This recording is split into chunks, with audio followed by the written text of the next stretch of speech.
السلام علیکم نحمدہ ونصلی علی رسولہ الکریم۔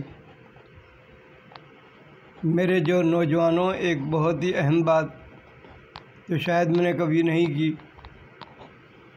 وہ آپ لوگوں کے فائدے کے لیے ہیں، بہت زیادہ سمجھ اور بوجھ میں مدد کرے گی وہ بات۔ نو سرباز، آپ نے لفظ اخباروں میں شاید پڑھ لیا ہو، نو سرباز، پرانی اردو میں اسے کہتے ہیں ٹھگ۔ انڈیوائڈڈ انڈو پاک میں،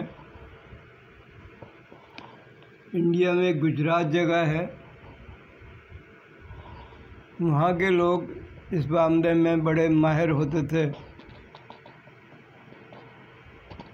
اس علاقے سے گزرنے والے بڑے محتاط ہوتے تھے، انہیں بڑی میٹھی چھری سے ذبح کر کے اور ان کو لوٹ لیا جاتا تھا۔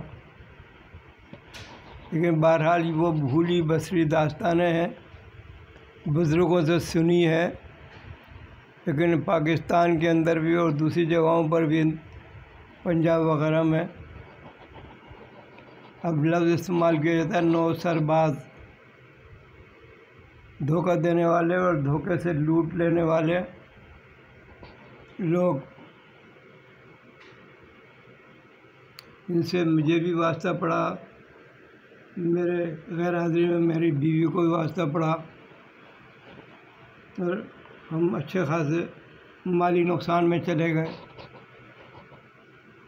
جس طرف میرا آپ کو دھیان مجھے اچانک آ گیا کہ میں آپ کو دھیان دلا دوں، یہ زبان یہ بڑی متاثر کرتی ہے آدمی کو۔ میٹھی میٹھی باتیں بعض اوقات اتنی زہریلی ہوتی ہیں اندرونی طور پر کہ وہ پتہ بھی نہیں لگتا کہ اپنا اثر دکھا دیتی ہیں، اور آدمی ان باتوں کی سحر میں مبتلا ہو جاتا ہے۔ کوئی آدمی آ کر اپنے آپ کو مظلوم بتاتا ہے، تو کچھ اس قسم کی داستان، اس قسم کی چیزیں اپنی مظلومیت کی ظاہر کرتا ہے کہ آپ اس کے دکھ میں خود بھی تڑپنے لگتے ہیں، اور اس کو ہر طریقے سے مدد پہنچانے کی کوشش کرتے ہیں یا آمادہ ہو جاتے ہیں۔ بعض اوقات تو یہ دیکھا گیا ہے کہ خود بھی ہم مدد کرتے ہیں، دوسروں سے بھی کہتے ہیں بھائی اس کی مدد کرو۔ یہ ہو رہا ہے، اس زمانے میں بہت ہو رہا ہے، یعنی اپنے آپ کو مظلوم، بے کس، بے سہارا لٹ گیا، وہی تمام باتیں عجیب ڈھنگ سے شروع ہو گئی ہیں کہ بیان ہی نہیں کر سکتے۔ ہم چھوٹے چھوٹے تھے اس زمانے میں، ایک اچانک ہمیں سامنے آئی بات، ایک بچہ کچھ سامان بیچنے کے لیے اپنی چھوٹے سے طباق میں، چھوٹے سے اس میں تھالی میں لے کے سر پہ رکھ کے نکل رہا تھا کہ بس وہ گرا اور اس کے ہاتھ پہ ٹیڑھے ہونا شروع ہو گئے اور ساری چیزیں بکھر گئی۔ اب وہ جس صاحب کے سامنے انہوں نے شور مچایا کہ کیا ہو گیا، یہ لوگ اکٹھے ہو گئے، اور بھائی اس کی چیزیں بھی اکٹھی، اور وہ بڑی مشکل سے اس کو سنبھالا گیا۔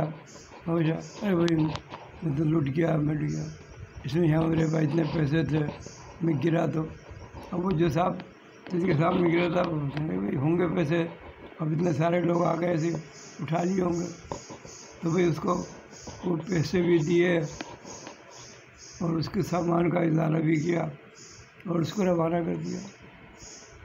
یہ واقعات کئی جگہ رونما ہوئے، پتہ چلا کہ وہ ڈرامہ تھا، اس لڑکے کو باقاعدہ طور پہ ٹرینڈ کیا جاتا تھا، وہ اس طرح سے گرتا تھا اور لوگوں سے پیسے وصول کرتا تھا۔ ابھی اس محلے میں گر رہا ہے تو کبھی کسی اور محلے میں جا کے گر رہا ہے،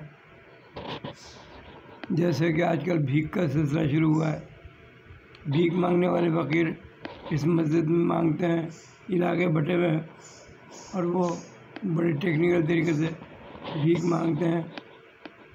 اب تو باقاعدہ طور پر ریسرچ ہو گئی ہے اس کے اوپر کہ بھائی ہزاروں پتی لکھ پتی آدمی ہیں کہ بعض تو بھیک مانگنے والوں کے پاس کاریں بھی ہیں۔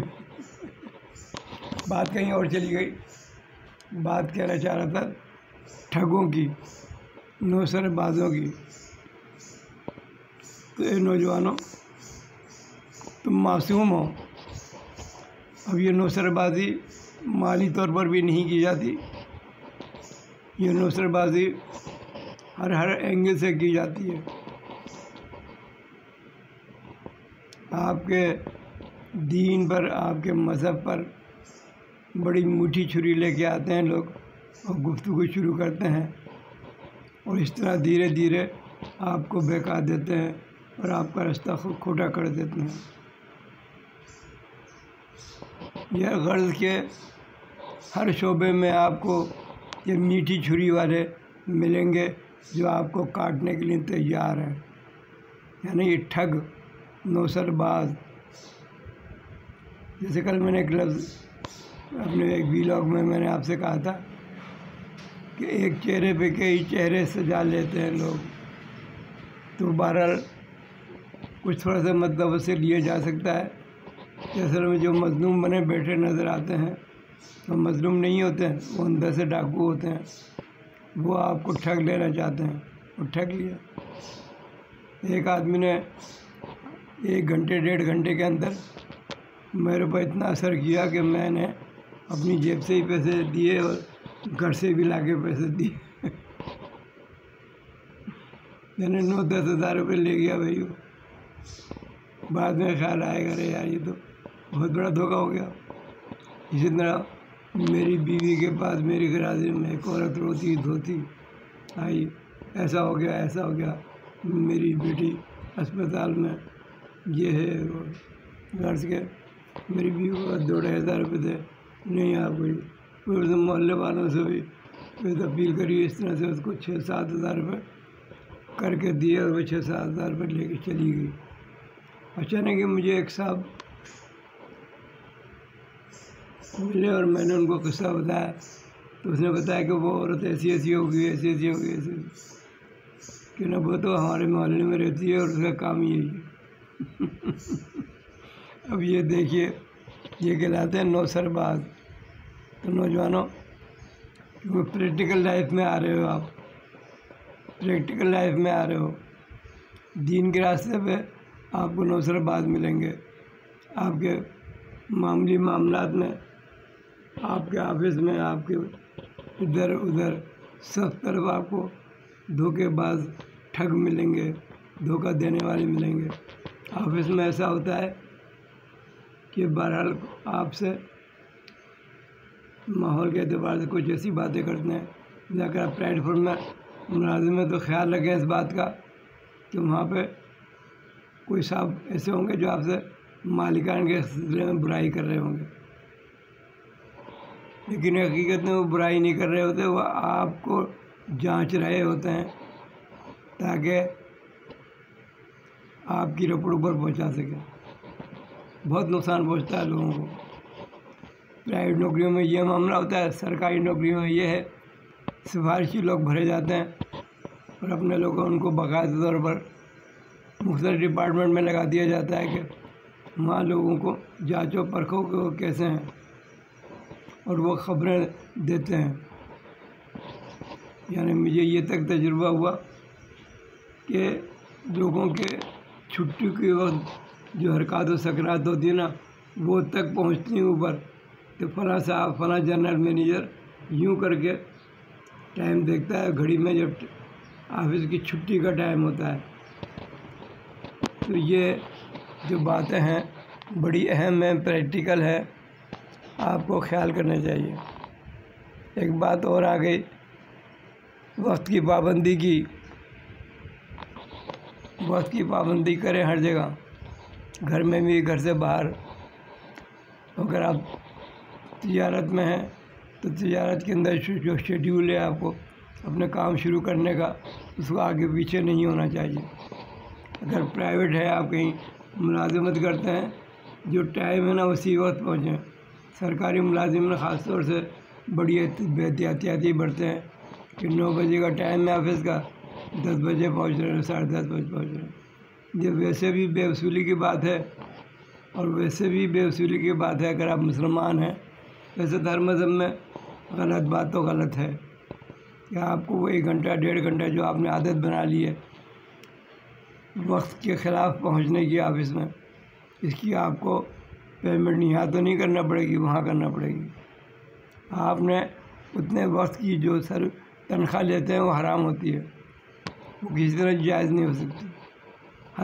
ہر مذہب میں یہ بات ہے، یہ نہیں کہ میں مسلمان ہونے کی حیثیت سے یہ بات کر رہا ہوں، بلکہ ہر جگہ یہی بات ہے۔ باہر کے جو ممالک ہیں جن کے ہم بہت ہی زیادہ تابع دار ہیں اور ان کی نقل کرتے ہیں، انہوں نے یہ بات اب گرہ باندھ دی ہے کہ وقت کی پابندی کریں، وقت کی پابندی کریں، وعدے کی پابندی کریں، معاملات میں جھوٹ نہ بولیں۔ ویسے تو بہت جھوٹ بولیں گے، لیکن اپنے معاملات جو ہیں ان میں جھوٹ نہیں بولتے، اس کی وجہ سے وہ اپنے معاملات میں ترقی کر رہے ہیں۔ ہم لوگ تو ہر معاملے میں جھوٹ بول رہے ہیں، ہر طریقے سے ایک دوسرے کو دھوکہ دینے کی کوشش کر رہے ہیں۔ تو یہ کیسی پریشانی ہے، 9 سر باز کے اوپر شروع ہوئی ٹھگوں پر، تو بات آگے نکل کے بہت لمبی جا سکتی ہے۔ میں اسی بات پہ ختم کرتا ہوں کہ نوجوانوں ذرا سوچ سمجھ کے زندگی میں قدم بڑھاؤ آگے پریکٹیکل لائف میں، کہ 9 سر بازوں سے بھی، ٹھگوں سے بھی واسطہ پڑ سکتا ہے ہر قسم کے، آفس میں، گھر میں، گھر سے باہر، محلے میں، ہر جگہ 9 سر باز موجود ہوتے ہیں، اور وہ آپ کو آپ کے راستے سے ہٹانے یا آپ کو لوٹ لینے کے لیے بڑے ماہر ہوں گے۔